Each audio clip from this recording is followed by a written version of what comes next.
Hello hi मेरी YouTube family कैसी है आप लोग। उम्मीद करती हूँ स्वस्थ होंगे, बिल्कुल मस्त होंगे। एक छोटी सी अपनी लाइफ की स्टोरी रखने जा रही हूँ आप लोगों के सामने। मेरे भाई से हम लोग बहुत डरते थे। 3 बहनें, बड़ी दीदी भी भैया से डरती थी, छोटे वाले भाई से, और हमसे जो बड़ी थी वो भी डरती थी, हम भी डरते थे। तीनों लोग बहुत ज़्यादा डरते थे। घर में सब कोई उनको डरता था। उसका कारण ये था कि वो गुस्सैल बहुत ज़्यादा, और मारते नहीं थे, केवल हौंक के बोल देते रहे बस। उनके बोलने में इतनी ज़्यादा ताकत थी कि बोलने से आदमी डरता। तो हुआ क्या, एक बार तब दुई का सिक्का यही शुरू में चला था। हम छोटे थे, 8-9 में, हाँ 7-8 में पढ़ रहे थे शायद। तो हुआ क्या कि भाभी बोली कि जाओ भैया के जेब में पैसा होगा और लेके हल्दी लेते आओ, घर में हल्दी नहीं है। तो हम कहें ठीक है। तो पहले ये सन 95-96 की बात मैं कर रही हूँ। 1995-96 में 2 रुपए का बहुत महत्व होता था। तो हम, नया सिक्का चला था, हमने कभी 2 का सिक्का नहीं देखा था। 1 के सिक्का के चक्कर में हमने 2 का सिक्का उनके पैंट में था और गए निकाले और सीधे दुकान पे पहुँचे। उसके सामने, दुकानदार के सामने सिक्का फेंके। हमने कहा कि ये लो 1 रुपये, मुझे हल्दी दे दो। तब 1 रुपये में 4 गांठ हल्दी मिलती थी। तो उसने भी नहीं देखा, 1 रुपये में 4 गांठ हमको हल्दी दे दिया और हम सीधा दौड़ते हुए चले आए। अक्सर हम कोई भी काम करते थे, कहीं भी जाते थे, तो हमको दौड़ के चलना बहुत अच्छा लगता था। हमेशा दौड़ना, भागते हुए कोई काम करो। तो हुआ क्या कि दूसरे दिन भाई यही खेत में गेहूँ कट रहा था, नवरात्रि का सीज़न था। तो बोझ वही गिनने के लिए हमको भेजा गया था। हम बोझ गिन के, धूप तो होती ही है नवरात्रि में काफ़ी ज़्यादा, तो चैत के नवरात्र में, तो जब गेहूँ कटता है तो हम गए वहाँ, और वहाँ से वापस आए तो इधर भैया जो है अपने 2 के सिक्के के लिए छानबीन किए। कहें जो 2 रुपये का सिक्का मेरी जेब में था कौन लिया। तो भाभी ने कहा कि वो का तो हम संजय का बिट्टी से हल्दी मंगाए रहा, 2 के सिक्का नहीं रहन, 1 के सिक्का रहन। तो भैया कहे नहीं 2 के सिक्का रहन, कई गांठ हल्दी लाई, कहीं 4 गांठ। तो भाई यहाँ इधर पूछ पुछौल हो रही है 2 के सिक्का का। हम आइन तो तब महुआ चूता है वो सीजन था। तो भाभी मेरी जीना की साइड में बड़ा सा थारा स्टील का, उसी में महुआ जो है मीस रही थी, निचोड़ रही थी, उसका जूस निकाल के लपसी बनती है उसकी और बरिया बनती है। तो भाभी ने क्या किया कि वहीं हम लोग ज़्यादातर अपने भाभी के बहुत करीब रहे हैं। कभी हम लोग ये नहीं समझे हैं कि भाभी हमारे घर की नहीं है। माँ को नहीं समझे पर भाभी को बहुत ज़्यादा समझे। माँ के पास टाइम नहीं रहता था काम के आगे, और भाभी घर में रहती थी, तो हम लोग भाभी के लाड प्यार में बहुत ज़्यादा रहे हैं, खास करके हम, क्योंकि 2 बहनें बड़ी थी, उनकी शादी हो गई थी, छोटा हम थे, हम ही ज़्यादा उन लोगों के बीच में रहे हैं। तो हुआ क्या कि आए वहाँ से खेत से गेहूँ का बोझ गिन के और खड़े हुए जैसे जीना के पास। जब जीना के पास खड़े हुए तो भाभी बोली, तब भैया थे, भाभी तो नहीं बोलने का मौका ही नहीं मिला, भाभी थी। भैया ने कहा कि आए हमरे करीब, खड़े भय, हमसे बोले कल हमरे जेब से पैसा लिहो। हम कहीं ना, कहें कै रुपया रहन, हम कहीं 1 रुपया रहन, कहे महारानी 2 के सिक्का रहन। केवल मेरे भाई ने हमको तेज से हमारे सामने बोला कि महारानी 1 नहीं 2 के सिक्का रहन। हमरे आँख के आगे अंधेरा हुआ और हम बेहोश हो गए। और खड़े खड़े उसी थारे में, स्टील का थारा था खड़ी बारी का, उसी थारे में हम गिर गए, रस्सा जिसमें भरा हुआ था महुआ का, और मेरी आंखें जो है पलट गईं। मेरे घर में कभी कोई बेहोश नहीं हुआ था। पर अब भाभी, बड़ी छोटी भाभी महुआ मीज रही, और बड़ी भाभी जो है साइड में मसाला पीस रही सिलवट पे। तो जब हम बेहोश हुए तो हमारी आंखें पलट गईं, और तो भाभी की नज़र मेरी आंखों पे गई, और मारे तो भैया थे नहीं, मगर सबको ये डाउट हुआ कि इन्होंने मार दिया, तब इनकी हालत ऐसे हो गई। और भैया हमारे रोना शुरू कर दिए।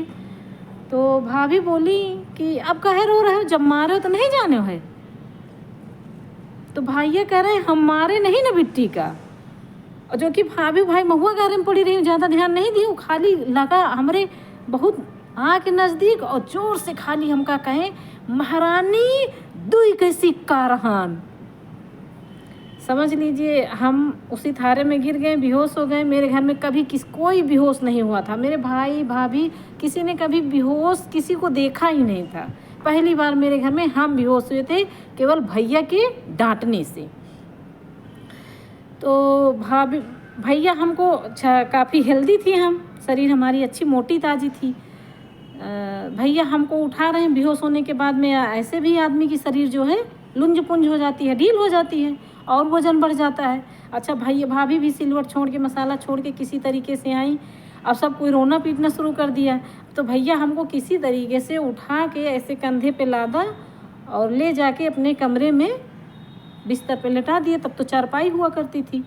लेटाने के बाद फिर अच्छा हमको कोई चीज़ का पता नहीं कि क्या हो रहा क्या नहीं, बस मुझे इतना याद है भैया हमसे केवल इतना कहे हैं कि महारानी दुई के सिक्का रहन। बस इतना ही हमारे कानों में गया और इतना ही हमको याद है। ये सब बताने के बाद में मुझे पता चला। फिर भैया ले गए कमरे में, वहाँ लेटाए, फिर पानी मांगे। अब कोई कभी बेहोश हुआ नहीं, पता ही नहीं कैसे होश में लाना इनको। तो भैया ने पानी मांगा और पानी से छींटा मारा, तो छींटे का हमको एहसास हुआ कि कुछ ठंडा ठंडा छींटा हमारे लगा। जब हमको होश आया तो हम छींटे से ही जैसे छींटा मारे तो बूंद का जोर से छींटा मार रहे थे पानी का। तो ऐसे करके जैसे पानी का छींटा मारा जाता है, तो फिर हमको हल्का होश आया। अब हम सबको देख के रोना शुरू कर दिए। मेरे घर में कभी भी कोई बात होती आज भी तो भैया मेरे कहते हैं कि जितनी औरतें बेहोश होती हैं सब नाटक करती हैं, हमारी बिट्टी खाली बेहोश भय रही हैं। और जब मनई बेहोश होत ना तो कहीं आँखी पक्का उल्ट जात है। और बनावटी दांत दबा लियो, आँख बंद कर लियो, चम्मच से खोलो। अरे भाई वो अपनी ताकत लगाए पड़ा हुआ है तो दांत बंद है उसका, अन्यथा वो शरीर काम की नहीं रहती। बेहोशी यही हालत होती है। तो मेरे भैया हमेशा कोई भी बात होती थी और या गांव में कोई मर जाता था, जैसे सास की कोई कदर नहीं करता, और जब सास मर जाती तो फिर नाटक करके बेहोश हो जाती। तो बेहोश हो जाती तो जैसे साड़ी गिरी है तो उठा के पल्लू ऐसे दांत में लगा लेती थी, ऐसे कर लेती। तो भैया हमारे जब देखे तो कहा बहुत डरामेबाज है फलन वक्त दुल्हन। तो हम लोग हमारे भैया हमेशा यही कहते कि अगर बेहोश होता है आदमी तो उसकी आंखें पलट जाती हैं। और हमारी बिट्टी बेहोश हुई थी केवल डांटने से मेरे। तो हम लोग जो है बहुत ज़्यादा डर, लेकिन अब कभी मेरे घर में कोई बेहोश नहीं हुआ था, केवल हम हुए थे। उसके बाद में फिर मेरा एक भतीजा बड़ा था, वो बेहोश हुआ था। तो फिर मेरे सेम स्थिति में मेरी वो भी बेहोश हुआ था।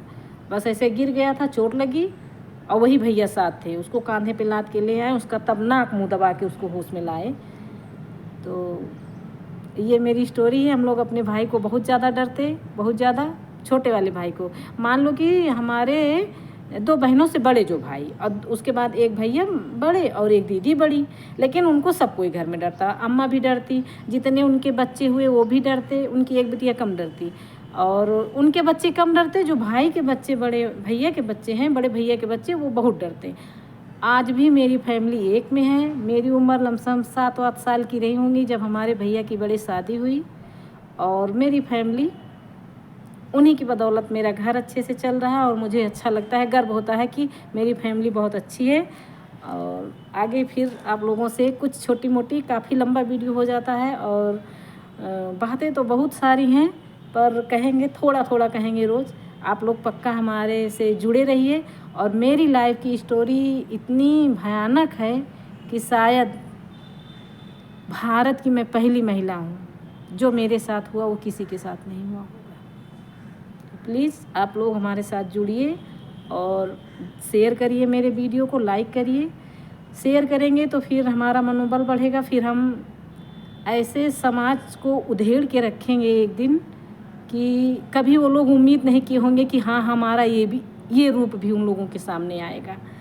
तो आज मैं आज़ाद हूँ और मैं उन लोगों को बेनकाब करूँगी जिन लोगों ने मेरे साथ इतना घटिया काम किया है।